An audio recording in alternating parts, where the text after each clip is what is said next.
Last part of this topic is parameters of JFET ಅಂತ ಆಯಿತಾ. So parameters ನೋಡಿ, ನಾನು ಏನು ನೋಟ್ಸ್ ಕಳಿಸ್ತೀನಿ ಅದರಲ್ಲಿ ಕ್ವೆಶನ್ಸು ಇರುತ್ತೆ, ಆ ಕ್ವೆಶನ್ಸ್ನ ನೀವು ನೋಡ್ಕೊಳ್ಳಿ. ಸೊ ಇದು ಇಂಪಾರ್ಟೆಂಟೇ, ಯಾಕಂದರೆ ಇದರಿಂದ ಕ್ವೆಶನ್ಸ್ ತುಂಬ ಸಲ ರಿಪೀಟ್ ಆಗಿದೆ. Parameters of JFET. ಏನಿದು ಪ್ಯಾರಾಮೀಟರ್ಸ್ ಅಂತಂದರೆ ನೋಡಿ, ಯಾವುದೇ ಒಂದು ಎಲೆಕ್ಟ್ರಾನಿಕ್ ಡಿವೈಸ್ ತೊಗೊಳ್ಳಿ. ಈಗ ಫಾರ್ ಎಕ್ಸಾಂಪಲ್ ನಿಮ್ಗೆ ಗೊತ್ತಿರೋ ಡಿವೈಸ್ ಅಂತಂದರೆ, ಈಗ ನಾವು ಫಿಸಿಕ್ಸಲ್ಲಿ ಕೆಪಾಸಿಟರ್ ಬಗ್ಗೆ ಓದಿದ್ದೀವಲ್ವಾ. ಕೆಪಾಸಿಟೆನ್ಸ್ ಅನ್ನೋದು ಒಂದು ಪ್ಯಾರಾಮೀಟರ್, ಚಾರ್ಜ್ ಅನ್ನೋದು ಒಂದು parameter, work done is a parameter, potential ಅನ್ನೋದು ಒಂದು ಪ್ಯಾರಾಮೀಟರ್. ಅದೇ ಥರ ಈ ಡಿವೈಸ್ಗೆ ಪ್ಯಾರಾಮೀಟರ್ಸಲ್ಲಿ ಫಸ್ಟ್ ಒನ್ ಬರೋದು D C drain resistance. DC drain resistance. ನೋಡಿ, ಇದು ಡೆಫಿನೇಷನ್ಸ್ ನೆನ್ಪಿಟ್ಕೊಳ್ಳೋದು ತುಂಬ ಸಿಂಪಲ್ಲು. ಬಿಕಾಸ್ ನಿಮಗೆ ಇಲ್ಲಿ ಒನ್ ಥಿಂಗ್ ಗೊತ್ತಿರಬೇಕು. ಡ್ರೈನ್ ಅಂದರೆ input output. First thing, drain ಅಂದರೆ output, because we have study, correct ಅಲ್ವಾ. ಇದನ್ನು ಹಿಂಗೆ ಬರೀತೀನಿ, RD ಇಸ್ ಈಕ್ವಲ್ ಟು, ನಿಮಗೆ ಹೋಮ್ಸ್ ಲಾ ಗೊತ್ತಿದೆಯಾ, ಓದಿದ್ದೀರಾ ನೀವು, V is equal to IR. ಆವಾಗ R ಇಸ್ ಈಕ್ವಲ್ ಟು ಏನಾಗುತ್ತೆ, V/I. ಒಂದು ಕ್ಲೂ ಇದು ನೆನ್ಪಿಟ್ಕೊಳ್ಳೋಕ್ಕೆ. ಇಲ್ಲಿ ಡ್ರೈನ್ ಅಂತಂದರೆ ಏನಾಯಿತು, ಔಟ್ಪುಟ್ ಅಂತ ಗೊತ್ತಾಯಿತು. ಔಟ್ಪುಟ್ ಇಲ್ಲಿ R ಇಸ್ ಈಕ್ವಲ್ ಟು ಏನು, V/I, ಕರೆಕ್ಟ್ ಅಲ್ವಾ. ಕನೆಕ್ಟ್ ಮಾಡ್ಕೊಳ್ಳಿ. ಈಗ ಔಟ್ಪುಟ್ ವೋಲ್ಟೇಜ್ ಯಾವುದು, VDS. ಇನ್ಪುಟ್ ವೋಲ್ಟೇಜ್ ಯಾವುದು, ಔಟ್ಪುಟ್ ಕರೆಂಟ್ ಯಾವುದು, IDS. ಕ್ಲಿಯರ್. ಸೊ ಇಲ್ಲಿ IDDನೂ ಬರೀಬೋದು, VDDನೂ ಬರೀಬೋದು. Everything is one and the same. Drain resistance. Resistance is nothing but voltage by current. We are talking about input ಅಥವಾ output. This is first thing. Since you come across the word drain, we are talking about what? Output voltage by output current. This is not at all a new equation. Ohm's law deni ಇಲ್ಲಿ ಬರೀತೀವಿ. But symbols ಅಲ್ಲಿ R is equal to V/I ಬರೆಯೋ ಬದಲು we are writing about VDS by IDS. Reason ಏನು? Because output voltage by output current. The SI unit is ohms. ಈ ಥರ ಬರೆದ್ರೆ, line ಹಾಕ್ಬಿಟ್ಟಿಂಗ್ ಬರೆದ್ರೆ ಮೇಲ್ಗಡೆ ಇರೋದು ohms by keeping VGS constant. ನೋಡಿ, ನೀವು ಇಷ್ಟು ನೆನ್ಪಿಟ್ಕೊಂಡ್ರೆ ಸಾಕು, ಡೆಫಿನೇಷನ್ ಬರೀಬೋದು ಎಕ್ಸಾಮಲ್ಲಿ. How do you define DC drain resistance? ನಾವು it is defined as it is the ratio ಅಂದರೆ division.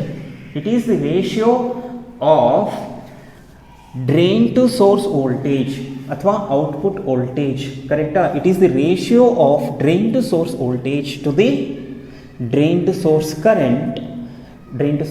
Current by keeping VGS constant. ಇದು ಕಾನ್ಸ್ಟೆಂಟ್ ಅಂತ ಅರ್ಥ. ಇನ್ಪುಟ್ ವೋಲ್ಟೇಜ್ ಚೇಂಜ್ ಮಾಡ್ತಿಲ್ಲ ನಾವು. By keeping VGS constant and it's SI unit is ohms. Clear? The scientific way of expressing a definition. ಇದನ್ನು ನೀವು ನೆನ್ಪಿಟ್ಕೊಂಡಿದ್ರೆ definition ಆಟೋಮೆಟಿಕ್ಕಾಗಿ ಬರುತ್ತೆ. So there are multiple ways of defining it. It is the output voltage by output current by keeping input voltage constant and it's SI unit is ohms. That is DC drain resistance. ಇದು one parameter. The second parameter is AC drain resistance ಅಂತ. ನಾನು definitions ಬಾಯಲ್ಲಿ ಹೇಳ್ತಾ ಇದ್ದೀನಿ. AC drain resistance. Again, when you come across the word drain, we are still talking about whom now? Output. ಇದಕ್ಕೆ ನಾನು first expression ಬರೀತೀನಿ ನೋಡಿ. RD is equal to delta, same thing ಬರೀರಿ, delta VDS by delta IDS. Then SI unit is again resistance ಅಂದರೆ homes by keeping delta VGS same ಅಥವಾ VGS. Done. So how to understand this? ಯಾವುದು? ಈ DC drain ರೆಸಿಸ್ಟೆನ್ಸ್ಗೂ AC drain ರೆಸಿಸ್ಟೆನ್ಸ್ಗೂ same expression. Capital R small r ಆಯಿತು. Symbols ಹೆಂಗೆ ಬೇಕಾದ್ರೂ change ಮಾಡ್ಕೊತಾರೆ. ಇಲ್ಲಿ ಡೆಲ್ಟಾ ಅನ್ನೋ ಒಂದು ಸಿಂಬಲ್ ಬಂದಿದೆ ನೋಡಿ. ಡೆಲ್ಟಾ ಏನು ಸಿಗ್ನಿಫೈ ಮಾಡುತ್ತೆ ಅಂದರೆ ಚೇಂಜ್ ಅಂತ ಇಂಡಿಕೇಟ್ ಮಾಡುತ್ತೆ. Delta signifies what? ಚೇಂಜ್. ಅಂದರೆ ಫಸ್ಟು ಲೆಟ್ಸ್ ಇಮ್ಯಾಜಿನ್ ಈ VDS ಬಂದು 10 ವೋಲ್ಟ್ ಇತ್ತು ಅಂದ್ಕೊಳ್ಳೋಣ. ನೀವೇನು ಮಾಡ್ತೀರಾ, ಈ 10 ವೋಲ್ಟ್ನ 20 ವೋಲ್ಟ್ಸ್ ಆಗಿ ಕನ್ವರ್ಟ್ ಮಾಡ್ತೀರಾ. So you increase it manually 20 volt ಆಯಿತು. ಈಗ ಇಲ್ಲಿ there is a change in output voltage. ಈ ಔಟ್ಪುಟ್ ವೋಲ್ಟೇಜ್ ಚೇಂಜ್ ಆದಾಗ ಇದು ವಿ ಡಿ ಎಸ್ ಅಂದ್ಕೊಳ್ಳಿ. ಔಟ್ಪುಟ್ ಕರೆಂಟ್ ಹೆಂಗೆ ಚೇಂಜ್ ಆಗ್ತಿದೆ? 10 ವೋಲ್ಟ್ ಇದ್ದಾಗ ಲೆಟ್ಸ್ ಟೇಕ್ ಇದು 1 ಆಂಪಿಯರ್ ಇತ್ತು, ಇವಾಗ ಇದು 3 ಆಂಪಿಯರ್ಸ್ ಆಯಿತು ಅಂದ್ಕೊಳ್ಳಿ, ಅಥವಾ 4 ಆಂಪಿಯರ್ಸ್ ಆಯಿತು ಅಂದ್ಕೊಳ್ಳೋಣ. ಅಂದರೆ ಏನಾಯಿತು, 10 ವೋಲ್ಟ್ ಇದ್ದಾಗ 1 ಆಂಪಿಯರ್ ಇತ್ತು, 20 ವೋಲ್ಟ್ ಆದಾಗ 4 ಆಂಪಿಯರ್ಸ್ ಆಯಿತು. ಚೇಂಜ್ ಏನಾಯ್ತು ಈಗ ಫಸ್ಟ್ ಇದು V D S, change in V D S ಎಷ್ಟೀಗ? Change in V D S is 10 volt, ಕರೆಕ್ಟಾ? Divided by change in current. ಈಗ ಚೇಂಜ್ ಇನ್ ಕರೆಂಟ್ ಎಷ್ಟಾಯಿತು? 1 ಇಂದ 4 ಅಂದರೆ 3, ವಿಲ್ ಗೆಟ್ 3.33 ohms ಸಮಥಿಂಗ್. ಅಂದರೆ ನಿಮ್ಮದು ಔಟ್ಪುಟ್ ವೋಲ್ಟೇಜ್ ಚೇಂಜ್ ಆದರೆ ಔಟ್ಪುಟ್ ಕರೆಂಟ್ ಕೂಡ ಚೇಂಜ್ ಆಗುತ್ತೆ. ಇವೆರಡೂ ಚೇಂಜ್ ಆದಾಗ ರೆಸಿಸ್ಟೆನ್ಸ್ ಕೂಡ ಚೇಂಜ್ ಆಗುತ್ತೆ. That is nothing but A C drain resistance. ಸಿಂಪಲಾಗಿ ಹೇಳಬೇಕು ಅಂದರೆ ಡೆಫಿನಿಷನಲ್ಲಿ ಹೆಂಗೆ ಹೇಳ್ತೀರಾ?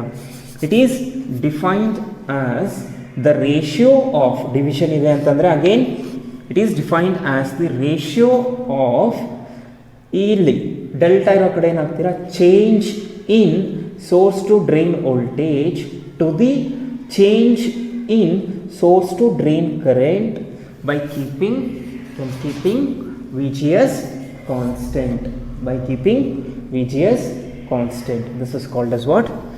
Drain resistance, AC drain resistance. Symbol you know, the symbol is RD. Third parameter, transconductance anta. Transconductance. So ಟ್ರಾನ್ಸ್ಕಂಡಕ್ಟೆನ್ಸ್ದು ಡೆಫಿನೇಷನ್ ಬರೀತೀನಿ ನೋಡಿ. ಟ್ರಾನ್ಸ್ಕಂಡಕ್ಟೆನ್ಸ್ದು ಸಿಂಬಲ್ ಬಂದು ಈ ಥರ, G M is equal to delta I D, so delta I D S by delta V G S. Obviously ಇವಾಗ ಯಾರನ್ನ ನೀವು ಕಾನ್ಸ್ಟೆಂಟಾಗಿ ಇಡ್ತೀರಾ? ಆಬ್ವಿಯಸ್ಲಿ ಏನಂತ ಹೇಳ್ತೀವಿ, delta I D S by delta V G S, ಇದು ಎಸ್ ಅಂತ ಕರಿತೀವಿ. ಕಂಡಕ್ಟೆನ್ಸ್ದು ಸಿಂಬಲ್ ಎಸ್ಸು, ಸೈಮನ್ ಅಂತ. Then by keeping home constant ನಾವು ವಿ ಡಿ ಎಸ್. ನಮಗಿರೋದೇ ಮೂರು ಥಿಂಗ್ಸು, ಒಂದು V D S, V G S, I D S. I D S ಇಲ್ಲಿದೆ, ವಿ ಜಿ ಎಸ್ ಇಲ್ಲಿದೆ, ಉಳ್ಕೊಂಡಿರೋದು ಯಾರು? V D S. How do you define transconductance ನಾವು?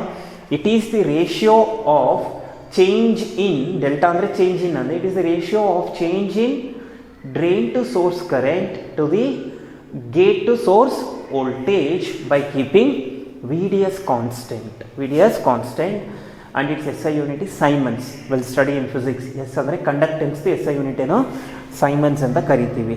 Symons ಅಂತ ಒಂದು ಕಂಪನಿ ಕೂಡ ಇದೆ, that is called transconductance. Next is amplification factor ಅಂತ, fourth one. See amplification we will study in future chapters. Until that ಸ್ವಲ್ಪ peaceful ಆಗಿರಿ. Amplification factor.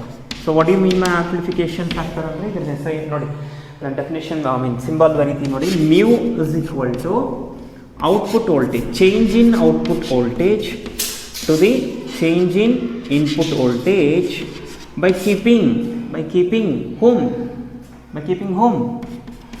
ಮತ್ತು ಇಲ್ಲಿ no unit because voltage cancel ಆಗುತ್ತೆ. By keeping home IDS constant, by keeping home IDS constant. Definition ಬರೀಬೋದು ಅನ್ಸುತ್ತೆ ನೀವು. It is the ratio of, it is the ratio of source to drain voltage to the source to gate voltage by keeping IDS constant. Amplification factor ಅಂತಂದರೆ ಏನು, we will discuss in future. As of now don't worry about it. ಅದ್ರ ಬಗ್ಗೆ ಒಂದು ಚಾಪ್ಟರೇ ಇದೆ, that takes more than 15 classes.